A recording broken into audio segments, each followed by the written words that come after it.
Shabbat Shalom, Kahal Yahweh, Ba'ashem Yahweh Shai, Ba'ashem Kakwadash. Double honors to the elder apostles and the elder bishops of GMS, including the elders that came before them that taught us His truth. And Shabbat Shalom and salutation to all the brothers out pushing the word of truth and its sincerity, the hopeful elect tabernacle of David. Shabbat Shalom and salutations to all the Aquath out there listening and learning. I'm my brother Yahshua back with the WW3 Daily Update. Shabbat Shalom and salutations to you, all you that have tuned in. All right, so I saw a little piece of footage that I'm going to play for the update.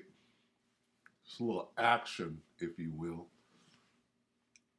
So we're going to read Jeremiah 51 and 28 first. Prepare against her the nations with the kings of the Medes, the captains thereof, and all the rulers thereof, and all the land of his dominion. Okay, so prepare against who is the her? Babylon. Okay.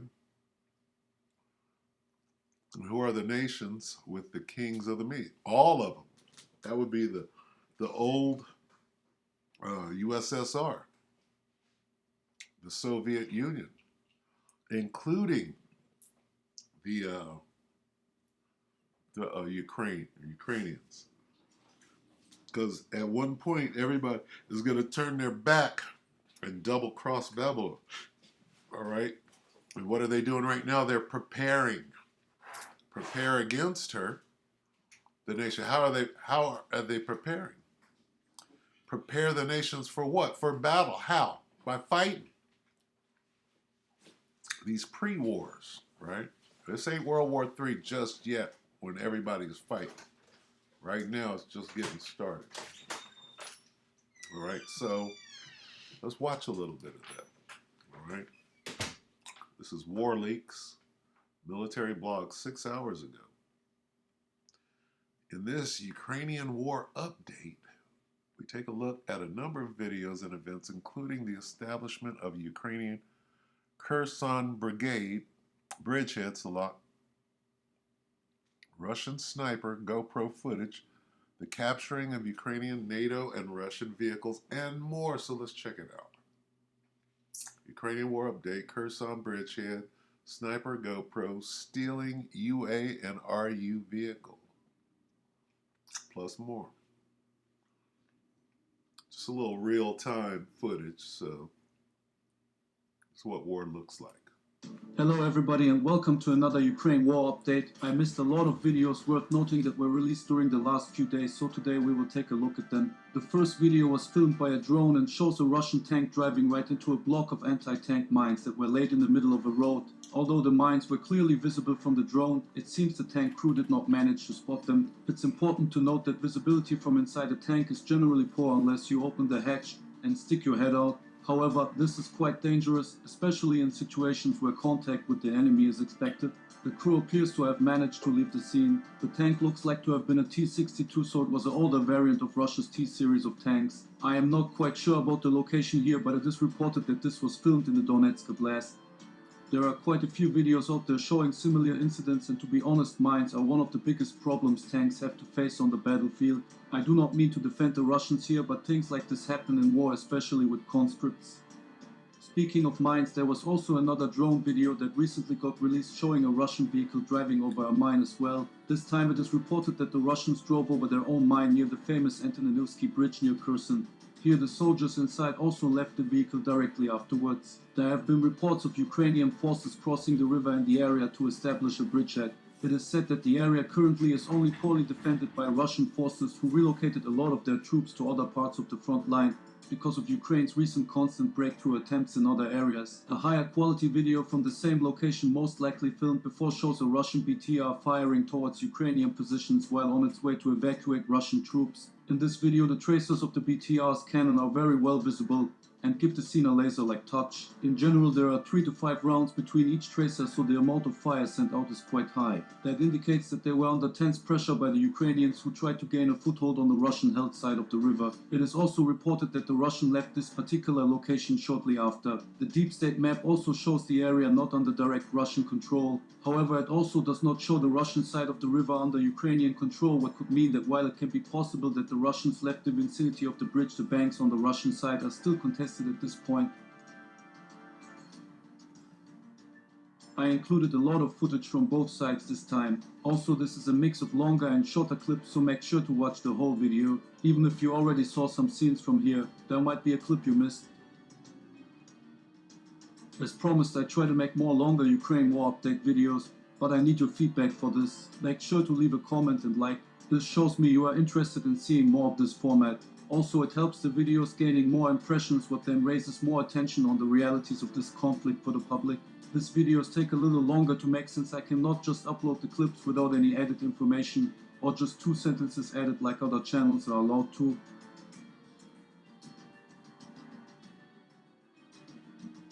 Here we can see a squad of Russian soldiers approaching the BTR. The BTR has to be mounted from the side. This, together with its poor armor, is one of the main disadvantages of this vehicle. The door is relatively small and getting in and out of it, especially during hairy situations, can be difficult. Most of the time the soldiers ride on top of it because of this. This, however, is also no perfect solution since this takes away the little protection the BTR has to offer. All in all, mounting and dismounting times take longer in general because of this design flaw, making it not the ideal vehicle in this situation.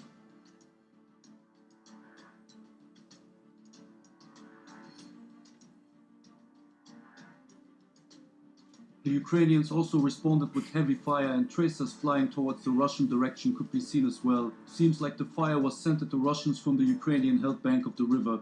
It looks like a Ukrainian vehicle catched fire on their side of the river. What is pretty insightful here is that the video depicts the real range of such engagements pretty well. People often miss the fact that such engagements take place at longer distances than a normal movie or video game would show. Great reminder for the public here, and an important thing to note. In response to the events, Russia has released footage of an alleged Iskander missile strike on the Ukrainian beachhead. They claim to have taken out a Ukrainian HQ with it, but I cannot confirm this from the footage alone. Speaking of Russian footage, here is another interesting video released by a Telegram account affiliated to Russian Marines. It shows a Russian soldier in a fighting hole evading a Ukrainian drone drop grenade after aiming at the drone with his PKM machine gun. The drone can be heard flying above the soldier as he drops the rifle shortly after the attempt and climbs out of the hole while making a low profile. The explosion of the allegedly dropped grenade can be heard, but there is no visual indication in the form of dirt or other visual things that can confirm this video for sure. However, such things happen, and so I put it in for you guys to discuss. What do you think?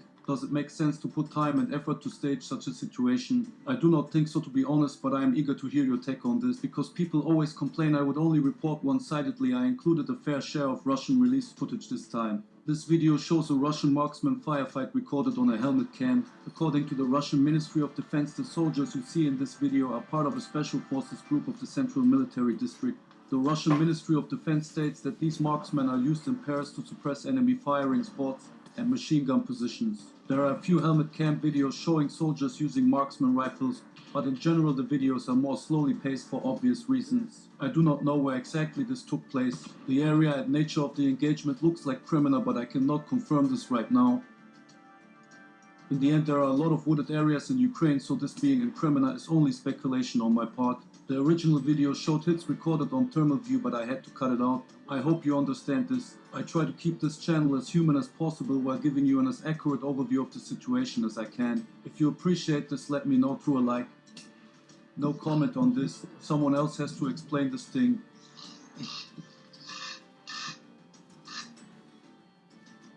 Ukrainian soldiers released a video claiming to show the downing of a Russian Su-25 by a Igla in the eastern part of Ukraine. The video was recorded on a helmet camera and shows the missile being launched at the Russian plane. The hit in the distance is also visible. This video claims to show the destruction of a Russian command post with a GMLRS in Verkhonotoretsk in the Donetsk Oblast. The clip is quite short and just shows the hit on a building. No footage of previous observations showing Russian troops going in and out. However, same with the Russian strike video on a Ukrainian HQ before. I included this, to be fair. However, I cannot say for sure that this was a GMLRS strike. Looks more like normal artillery. Russians have released 2 clips showing captured Ukrainian mine-resistant ambush-protected vehicles being towed away. One of the vehicles appears to be a British Husky. According to the Russians, they plan to restore the equipment and use it for its intended purpose against the Ukrainian army. I am sure if scenes like this will continue to appear, it will create quite a discussion for the public in NATO countries. However, these things happen and have to be counted, and to be honest, nobody likes this, but it is how it is right now. Also, the Ukrainians already took revenge, and here we can see the tide turn when a Ukrainian mine-resistant ambush-protected vehicle tows a captured Russian BTR away. I do not know if this is a good trait, but these two videos from both sides show the nature of psychological cyber warfare pretty well. Both sides trying to show their superiority to each other and the public to make an impact on morale.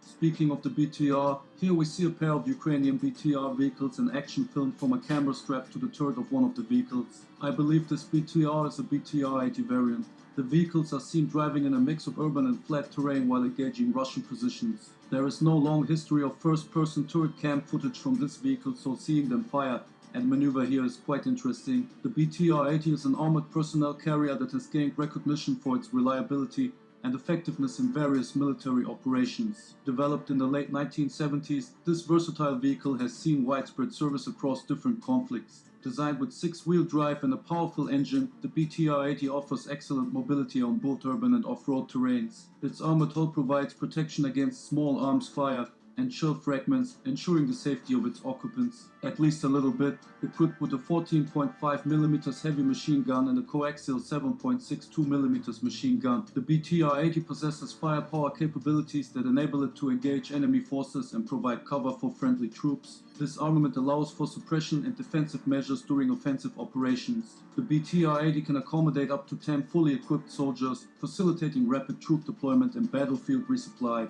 Its spacious interior can promote communication and coordination among the troops when the engine is running slowly. Otherwise, it can get quite loud. Additionally, the BTR-80's amphibious capabilities enable it to operate in both land and water environments. It can swim at a speed of up to 10 km per hour, enabling river crossings and amphibious assaults when needed. The vehicle's wide usage is attributed to its availability and endurance. Its sturdy design and consistent performance have made it a trusted asset for armed forces worldwide. It is good for recon missions, but has big problems when facing a well-equipped enemy. That's it for this video, guys. Alright, that's pretty tight to be able to see that. What he was talking about, the BMT or whatever it was called, BMR. Let's type this in. I want to show you this. Tanks can what? Swim. Tanks can swim. What does that mean? Let's watch a tank swim. Look at this. 2 years ago, Russian T-72, that's what they're talking about. Can act like a submarine. I don't want a submarine, I want to see it swimming. Swimming tank.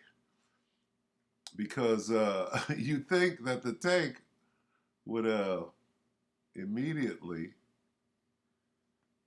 sink to the bottom, right? Let's see what this does. This is a Chinese amphibious tank. Yep, that's still a thing. So I'm pretty sure this is a Type 05. There's a bunch of different variants of this model for infantry, armor, engineers, etc. And it's fast. It can hit about 20 miles an hour in the water. This is a Chinese amphibious. Okay, so, I mean, I remember going into training and we were on like an APC, right? Let's see.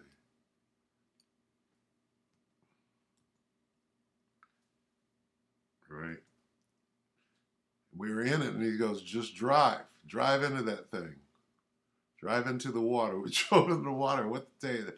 And boy, you breathing hard because you think you are about to die. And that thing just floats. APC, going for a swim. Should have got that.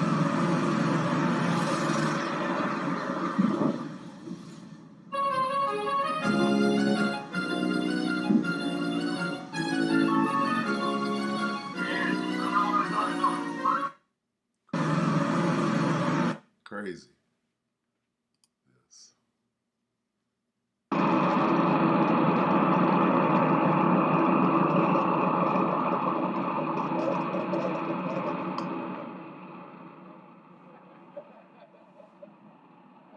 Got the life vest on anyway. The tank can swim, but he can't.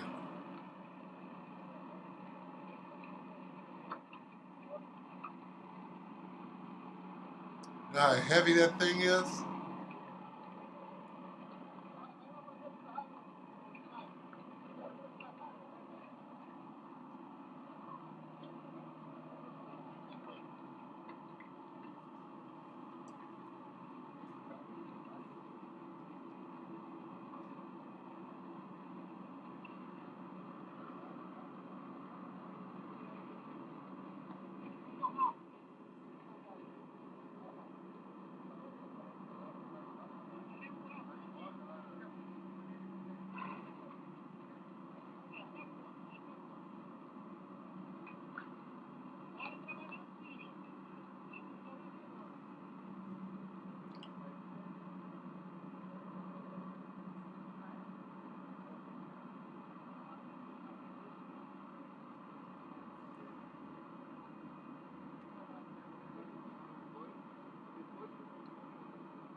buoyant. It was the weirdest feeling in the world. I remember driving the track, and how you actually steer it, because the tractor, what do you call them, tractor blades? They're actually doing the swimming.